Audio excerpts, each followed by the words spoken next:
In the opulent meeting hall of the presidential palace in Ouagadougou, Burkina Faso's capital, a palpable tension hung in the air. Seated around a polished mahogany table were representatives from the world's most influential mining conglomerates, Atlantis Mining from France, Dragon Minerals from China, and Liberty Resources from the United States. Their tailored suits and measured expressions betrayed a calculated eagerness, each vying for control of Burkina Faso's blue diamond mine, a resource of unparalleled value. At the head of the table stood Ibrahim Traoré, the nation's president, his military uniform crisp, his posture unyielding. His dark eyes scanned the room, betraying nothing as he listened to the carefully crafted offers from the men who had come to claim his country's treasure. Charles LeBlanc, the sharp-eyed CEO of Atlantis Mining, leaned forward, his face slightly flushed but his voice steady. "Mr. President, Atlantis Mining offers $1.2 billion in cash and a 20-year technology transfer to your country for the blue diamond mine. This is a generous figure compared to similar operations, with significant diplomatic and economic benefits for Burkina Faso. Your country, if I may be frank, lacks the technological capacity to manage such a complex operation independently." Traoré's lips curved into a faint smile, but his gaze remained piercing. "You're mistaken, Mr. LeBlanc," he said, his voice calm but resolute. "For the past 2 years, Burkina Faso Technical University has trained over 200 mining and geology engineers. Construction of our own lithium processing plant is already underway." LeBlanc's confident facade faltered for a moment, but before he could respond, Louis Wei, the composed representative from Dragon Minerals, interjected. "Mr. President, with respect, this may be a hasty decision. Dragon Minerals offers $1.4 billion, plus $200 million for training local workers. Our proposal ensures long-term stability and growth." Traoré turned his attention to Wei, his expression unchanging. "Your offer, Mr. Wei, represents less than 5% of the mine's true value.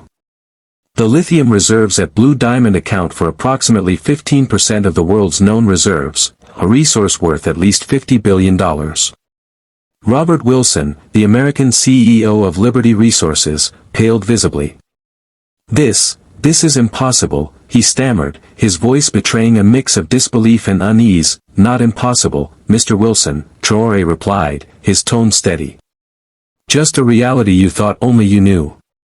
He opened a folder on the podium before him, revealing a stack of documents. "I'm presenting our real offer. The operating rights of the Blue Diamond mine will remain with Burkina Faso. However, we are open to international partnerships for processing and marketing under our terms." The room buzzed with the frenetic scratching of pens as journalists scribbled notes, their eyes wide with astonishment. This was no ordinary negotiation, it was a historic moment, not only for Burkina Faso but for the entire African continent. Outside the palace, military units had already secured the mine, disarming Atlantis Mining's private security forces without a single shot fired. The operation was swift, precise, and bloodless. That afternoon, the international community reacted swiftly. The French Foreign Ministry issued a statement condemning Burkina Faso's actions as unacceptable nationalization and hinted at impending sanctions. The U.S. State Department echoed the sentiment, declaring that Burkina Faso's unilateral action threatens international investment security and promising to explore all legal options to protect American interests. China's foreign ministry, ever cautious, called for dialogue to resolve the matter. Inside the palace, Traoré convened an emergency cabinet meeting. Finance Minister Kanabo's brow was furrowed with concern. "French banks have frozen our accounts, Mr. President. The IMF and World Bank have suspended our loans. Our foreign exchange reserves are limited." As expected, Traoré replied, unfazed. "Activate Plan B, implement the agreements we signed with Russia and Iran. Request the first batch payment for lithium in gold." Foreign Minister Traoré nodded. "We're receiving messages of support from the African Union. Mali, Niger, and Guinea have publicly backed our decision. BRICS nations are also sending positive signals. We need to rally our people," Traoré said.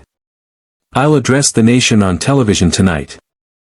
That evening, the citizens of Burkina Faso gathered around their televisions, their faces a mix of curiosity and hope. Traoré's voice was steady, his words resolute. My dear citizens, today we have opened a new page in our country's history. The blue diamond mine now belongs entirely to us. For years, foreign companies hid its true value, showing us only the diamonds while concealing the lithium deposits, the real treasure. He held up a small, matte blue diamond, its surface catching the light.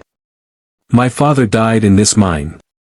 In his memory, and for the thousands of Burkinabe workers like him, we have reclaimed our resources. Difficult days lie ahead. Western powers will exert economic pressure. Prices may rise, and some products may become scarce. But freedom has a price, and we are ready to pay it. The streets of Ouagadougou erupted in celebration. Thousands gathered, chanting, Burkina Faso belongs to the people. The air was electric with pride and defiance. Yet, within a week, the weight of international sanctions began to press down. Western banks severed ties, the IMF froze loan agreements, and media outlets in France, the US, and China branded Traoré as radical and dangerous. In the palace, Traoré gathered his inner circle. We were prepared for this, he said, his voice unwavering. Now we move to phase 2. Economy Minister Dio's face was etched with worry. Mr. President, our dollar reserves are depleting rapidly. Importing goods is becoming difficult. Our people may struggle to meet basic needs. We anticipated this, Traoré replied. Our food independence program, implemented over the past 3 years, ensures that our farmers can meet 80% of our basic food needs. Defense Minister Urigo's tone was grave. French intelligence is arming opposition groups in the north. There's movement in several regions. We've strengthened our army and educated our people, Traoré said. If necessary, we will defend every village, every neighborhood. The following day, Burkina Faso signed trade agreements with Russia and Brazil.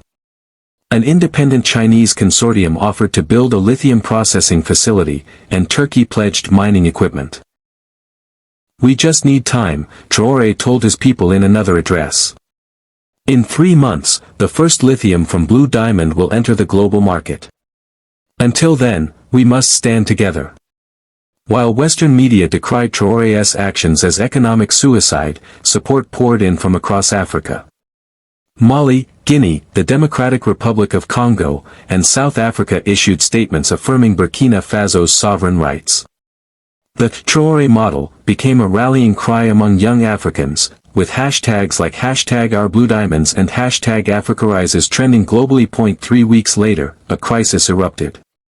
General Boubacar, backed by French intelligence, launched a coup attempt, surrounding the presidential palace at midnight with a small military unit. Traoré's intelligence network, however, was prepared. The coup was quashed within hours, and footage of Boubacar and his co-conspirators in custody aired on national television. Seized documents revealed French financing, fueling public outrage. Crowds filled the streets, chanting, "Death to traitor Boubacar." Traoré, however, chose restraint. In a live broadcast, he confronted the general. "Today, I ask not for your punishment, but why you betrayed your country." Boubacar, trembling, admitted, "The French offered me €5 million and a villa in Europe. And what of your country's independence? The future of your people?" Traoré pressed, the general bowed his head, silent. Traoré turned to the cameras. "This is how the West controls Africa, by exploiting our weaknesses." The failed coup galvanized public support for Traoré. Even as Western sanctions intensified, Burkina Faso persevered. Shortages of basic goods and rising prices tested the nation's resolve, but Traoré addressed his people nightly. Freedom has a price, but it is less than the cost of centuries of exploitation. 6 months later, a global lithium shortage sent prices soaring as electric vehicle manufacturers scrambled. The Blue Diamond mine's reserves became more valuable than ever. Traoré seized the moment, addressing the international press. Burkina Faso is open to fair trade, but we will never relinquish control of our resources. Volkswagen became the first to break ranks, signing a deal to establish a technical training center in Burkina Faso in exchange for lithium. Tesla, Ford, and Toyota followed, desperate to secure supplies. Yet, challenges persisted within the country. Operating the mine proved complex, with technical issues and staffing shortages slowing production. Traoré worked tirelessly, visiting the site day and night to troubleshoot alongside engineers. One evening, an old miner named Joseph Konate knocked on Traoré's office door at the mine. "Mr. President, I need to speak with you." "Please, Konate," Traoré said warmly. "I owe you much. My father worked in this mine, as did his father," Konate said, gazing out the window. "For 3 generations, we gave this land's wealth to foreigners." "Not anymore," Traoré replied. "This wealth is ours now." "It's not enough," Konate said, pulling a worn notebook from his pocket. "These are the names of every worker who died, fell ill, or was disabled here over the past 30 years. Their families deserve justice." Traoré leafed through the notebook, his eyes tracing the hundreds of names. "What do you want me to do?" "Allocate part of the mine's income to these families," Konate urged. "Create a fund for health insurance, education, scholarships, and retirement rights." Traoré nodded. "You're right. Taking back the mine is only the beginning. We must ensure justice." The next day, he established the Miners' Justice Fund, directing 15% of the mine's profits to support workers and their families. 8 months later, the IMF and World Bank lifted sanctions, and Western banks resumed operations with Burkina Faso, on the country's terms. The Blue Diamond model ensured that host nations retained majority stakes in their resources. A year after nationalization, the area around the mine transformed. Modern housing, schools, and hospitals rose, creating a vibrant community for over 2,000 workers and their families. Burkina Faso's first lithium processing facility neared completion, with Russian and Chinese engineers training local teams. The Blue Diamond Technical Academy welcomed students from across the continent, turning the mine into a hub of education and innovation. During a visit to the mine, Traoré addressed the academy's first students. "This mine is no longer just a mine, it's a symbol of our independence and our future." An elderly worker led him to a monument commemorating the 1994 collapse, where his father's name, Amara Traoré, was etched at the top. "We won't forget them anymore," the worker said. Traoré's eyes welled with tears as he touched the inscription. At a ceremony marking the export of the mine's first processed lithium batch, worth $500 million, he declared, "Today, we export not just a mineral, but our dignity and our right to shape our own destiny." 2 years later, the Traoré model inspired similar moves across Africa. Nigeria reclaimed its oil, the Democratic Republic of Congo its cobalt, and South Africa its platinum. At an African Union summit, Traoré urged leaders, "Our resources can change our destiny, but only if we process and market them ourselves." Western powers countered with coups and economic sabotage, but Burkina Faso's success provided a blueprint. At an international trade conference in Geneva, Traoré spoke of global economic justice. A miner at Blue Diamond can now secure a future for his children. This is the true meaning of wealth. 5 years after the nationalization, Burkina Faso was unrecognizable. Ouagadougou gleamed with modern infrastructure, while rural areas boasted schools, hospitals, and clean water. The nation's GDP had tripled, child mortality halved, and literacy soared from 40 to 75%. The Blue Diamond Mine had become a global model for sustainable mining. At an international conference in London, Traoré encountered Robert Wilson, now an independent consultant. "President Traoré," Wilson said, extending his hand, "it's an honor. I see now how right your approach was." Traoré smiled. "Thank you for understanding, even if it's late." That evening, alone at his father's grave, Traoré placed the Blue Diamond ring on the tombstone. "Your mission is complete, father," he whispered. "Blue Diamond belongs to our people." From the palace balcony, He gazed at Ouagadougou's radiant lights, holding the small blue diamond his father had left him. "Do you see, father?" he murmured. "We're building a country you couldn't have dreamed of." The lights of the blue diamond mine glowed in the distance, not as a symbol of wealth extracted, but of power reclaimed. For Traoré, this was only the beginning, a testament to his father's words, "Son, real wealth lies not in the land, but in the hearts of its people."